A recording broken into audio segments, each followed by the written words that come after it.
May Katong gulis. ba? Pinanay tao suda na kanang na-trap diya tutulo ako anay.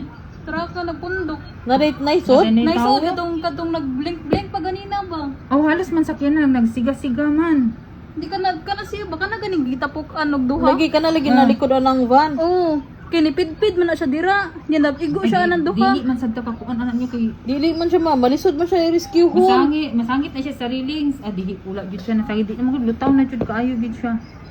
Luto na kayo eh. Nasadto katong usa katong itong pod na truck pod disuko siya sa tubig gawa siya nag Nay kana kabantay ka anang naikuan o kana sa tunga-tunga kana Oo. square na anay sakyanan. Nanay siya sakyanan day natabunan lang sa tubig tanawa. Kana ba? Kanang sa total ba? Anay Oo. nakakuan na sakyanan natabunan lang siya. Grabe eh. Kana una ang atop maklaro man na iyang atop dara ay dara. Na sakyanan man na. 20%. Kana hinay-hinay na jud